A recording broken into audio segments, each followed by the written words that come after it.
Today we're going to take a walking tour around the outer edge of Tomorrowland, and if we do our job right, we'll end up right back in this space. So what we're going to do is follow the outer edge. The guests are allowed to walk along and see everything that Tomorrowland has become. D23 is coming up real soon. Disneyland fans all around the world are hoping that there's big announcements about Tomorrowland. So let's walk it, let's see the current state of it, and wish for a better tomorrow. Okay, let's walk our way around the French Fry Rocks, which I think most of us would agree kind of a big obstacle and something that never gets repeated again in the rest of the land. Now, I know technically going over by the Plaza Inn, this isn't considered part of Tomorrowland, but it is technically on the outer edge. Here's a little porch, no signs that say that you can't sit there. What a relaxing place to chill out. I'm just obsessed with all these little pockets that exist on the outer edge. Okay, let's work our way over here, do some quick edits because it's always weird to be a guy by yourself with a camera in front of a ladies' room. We see a cast member exit. Some bushes perfectly aligned to cover up some infrastructure. And let's work our way back out of this pizza slice and head over to Star Tours. Now, if you look up at the canopy, that's actually very future thinking. I mean, that is 50s, 60s optimism about the space age. But unfortunately, that is tethered to, don't forget your sunscreen, kids, that's tethered to an attraction that's no longer around anymore, the people. Here's Star Tours from the top. I do enjoy this pattern in the wall. And then that area right there, that's where the people mover would go inside of that attraction. Listen to that kid hold out that scream. This is what's behind us. Let's spin back around. I want to note that that's all edible vegetation planted over there. Now, when we look at these angles and these cuts, this area looks like a barn door from Home Depot. And if you think about these shapes, we see these reproduced over at the Galaxy's Edge, but with texture, both in the materials used, the painting from the Imagineers. This just looks glossy like siding from Home Depot. So even though it has sort of that futuristic angling, it just ends up looking very out of time and out of place. I do like that work there on the front facade of Star Tours. So far, so good. We've went past 2 attractions. This brings us to Star Traders, our first shop, which is once again sort of a hodgepodge of a bunch of different ideas. I enjoy that neon astronaut Mickey out front, but wonder how that kind of fits into everything. And look at that bottleneck. That is a very narrow entryway. Okay, working our way around this planner. We see them advertising the Galaxy's Edge. Sorry, dude.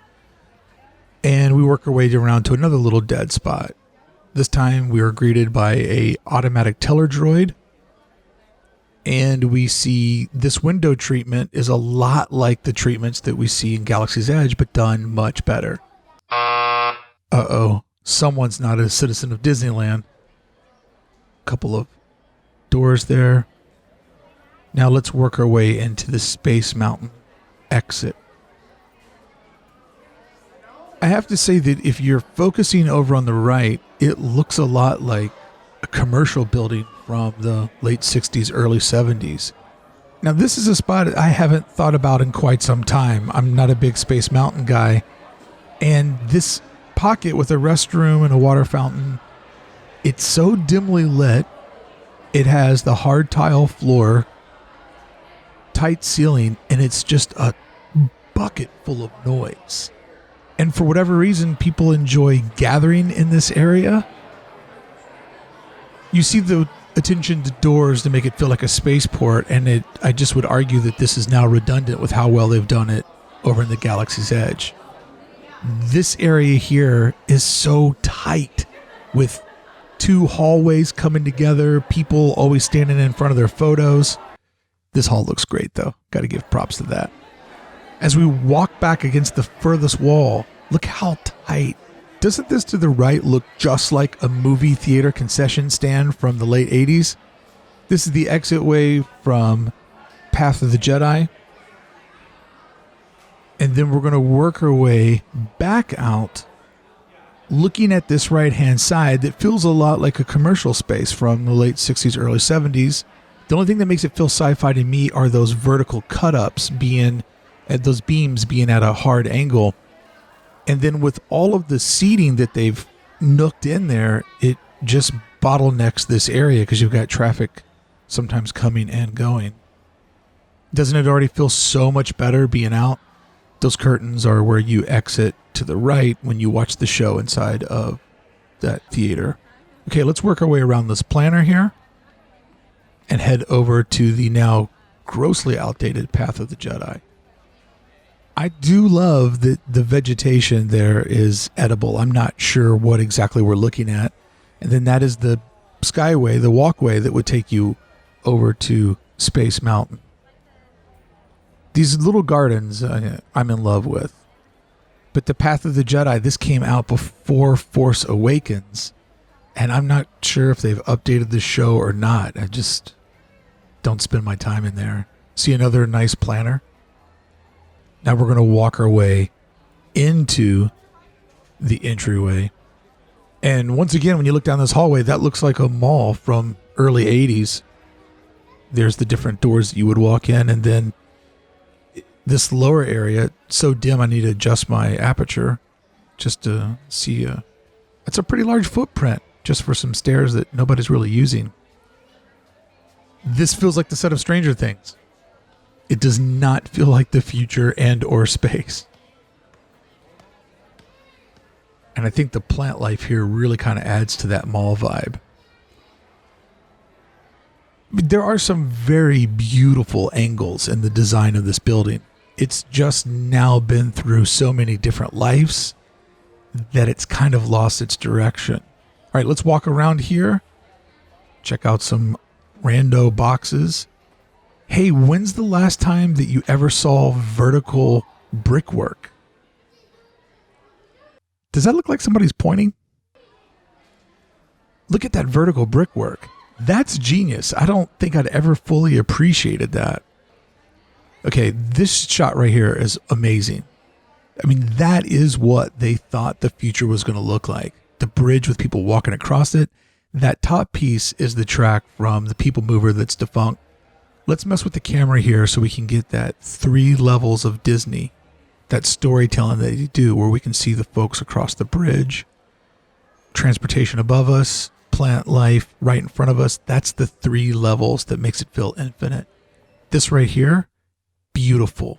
Layers and layers of transportation. People living their life. All of these angles so exotic to the world that we live in. It had been a long time since I'd fully appreciated what this area looks like. And you kind of have to look past those cheesy illustrations of space that are on the wall. But if you look at the bare bones of this cafe, this diner area, it's really a nice bare bone skeleton of a design.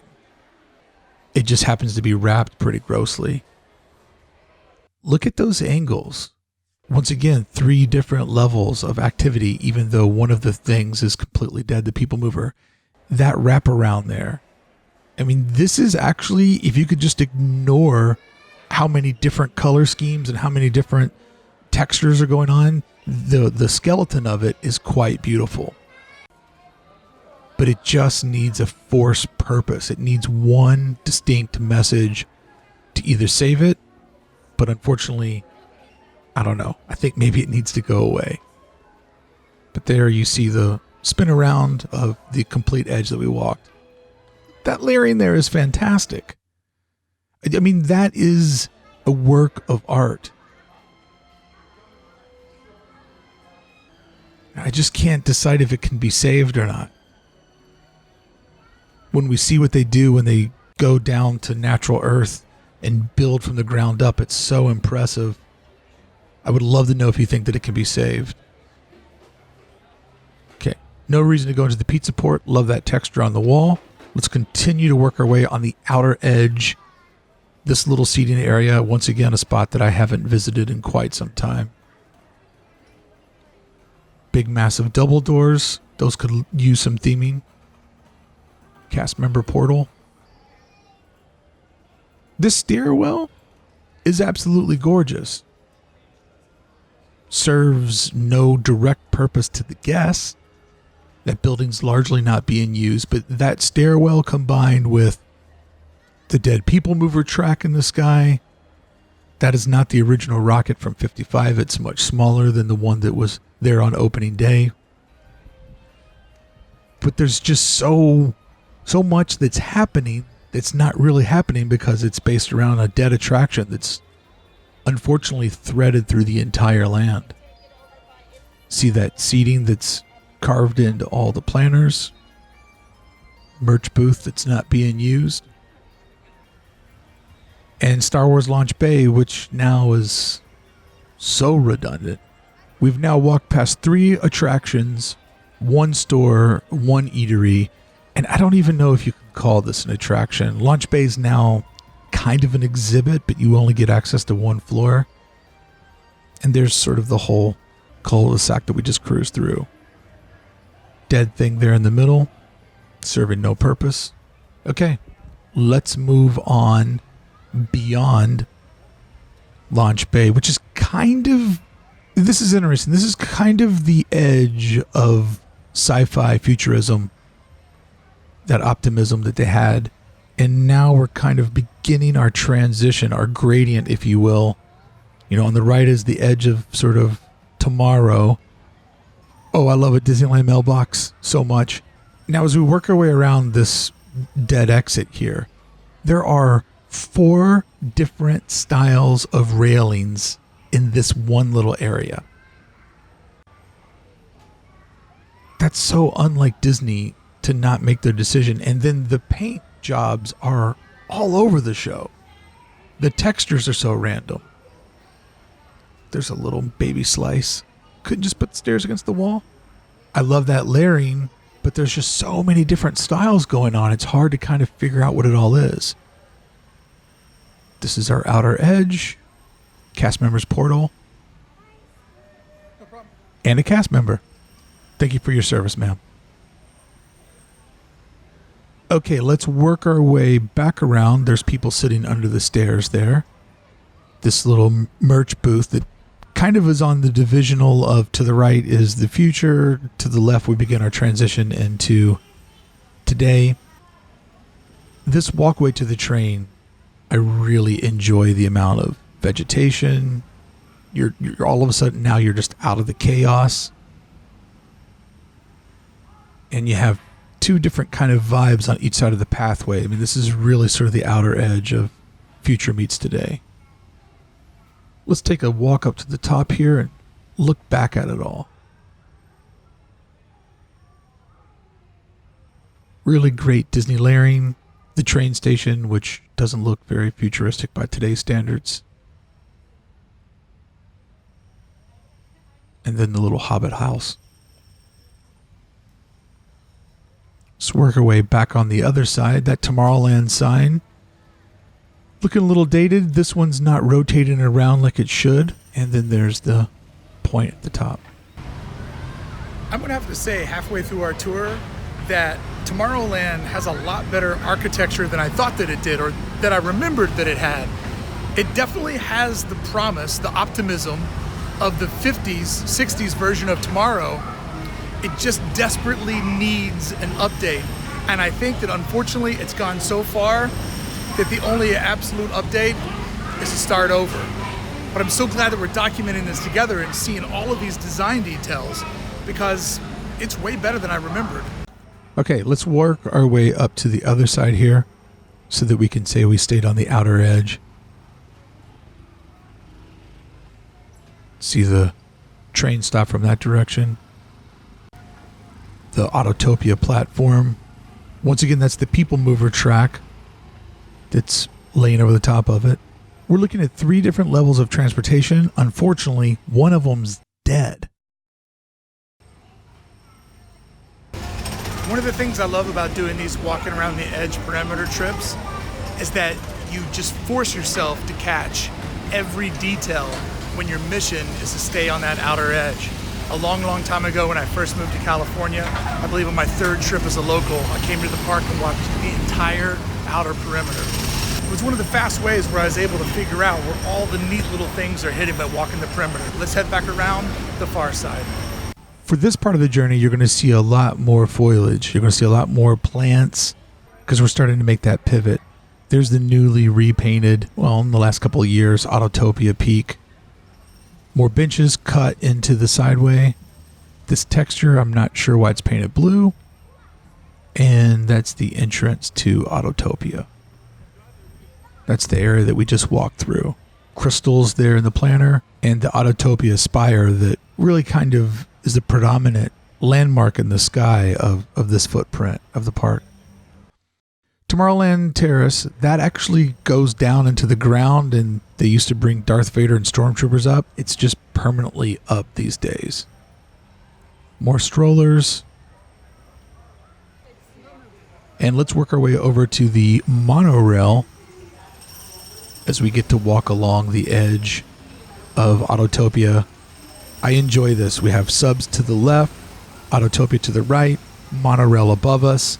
That layering of transportation is what makes this part of the park feel so real. And the lack of layering, I think, is what a lot of folks are reacting to with the Galaxy's Edge. Okay, working our way around here.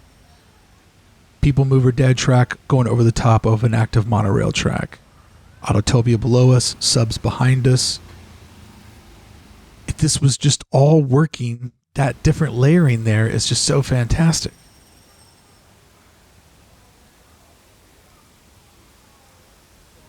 It's such a relaxing part of the park. I like the future stuff around the generators there. Disneyland rock work always means something that you don't want to see,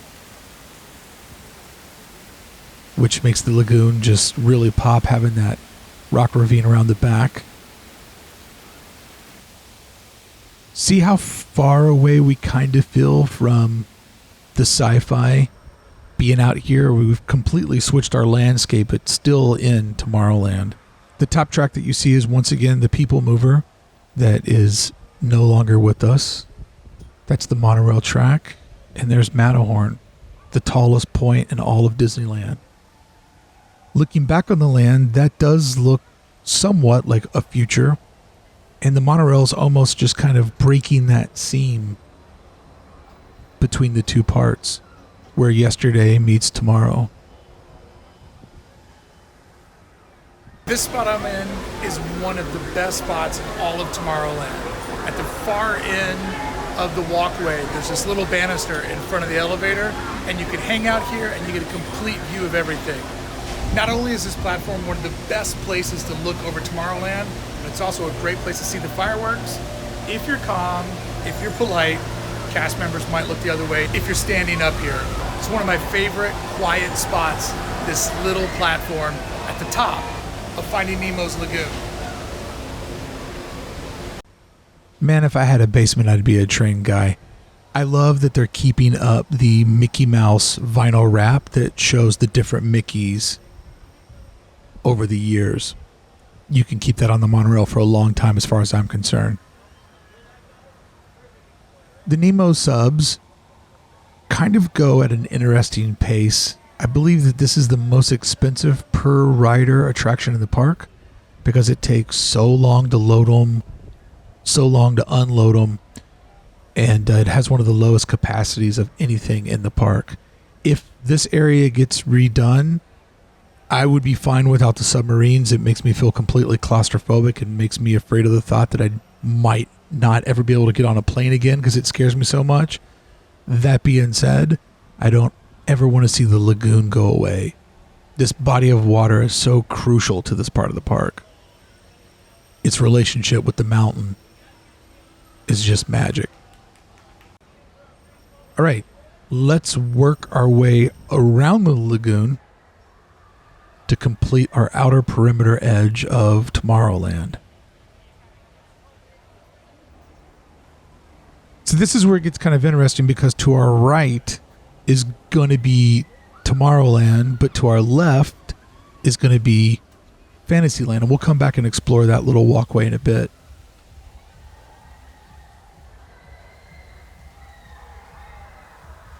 I love the noises on that path. And now that the monorail loads in front, you no longer have the line that used to wrap completely around the mountain.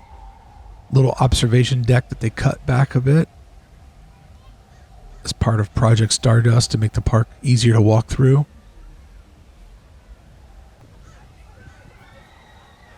And now we're going to cruise over here. I knocked out the audio because I have a no crying baby policy on my YouTube channel. And there might be a couple of crying babies at Disneyland.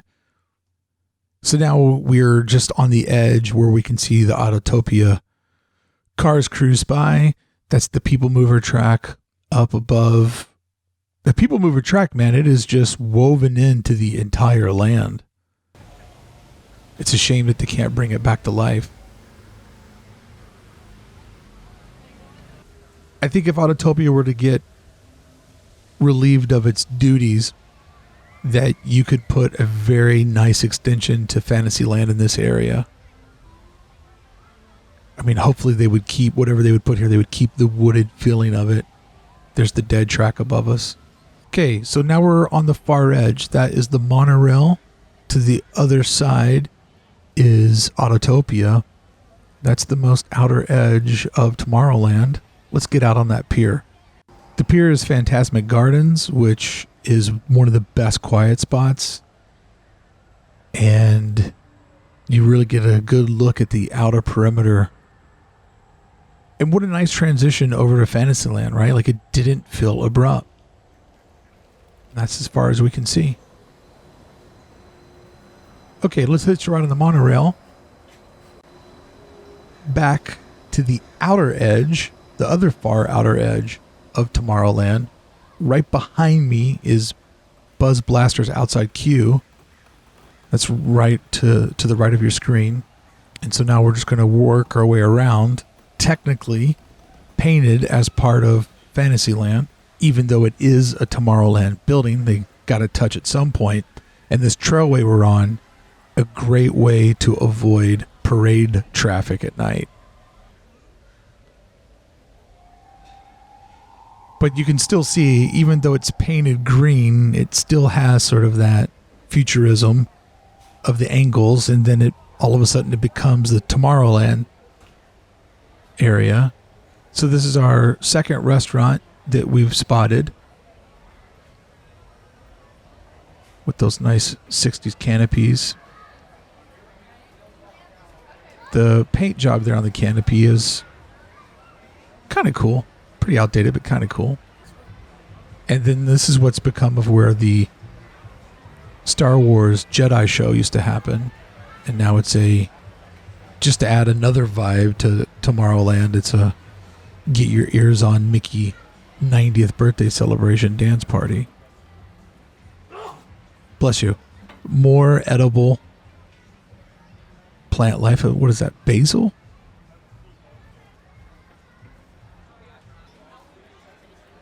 Junk that doesn't work. Do love that stairwell though. The original home to the Rockets, but that's too high and dangerous for today's standards. Mom's rocking out. Citizen of Disneyland. For all the people that are mean to me, thank you for giving me the peace sign. Now we work our way back around. Two little water fountains. Did you know that they were there?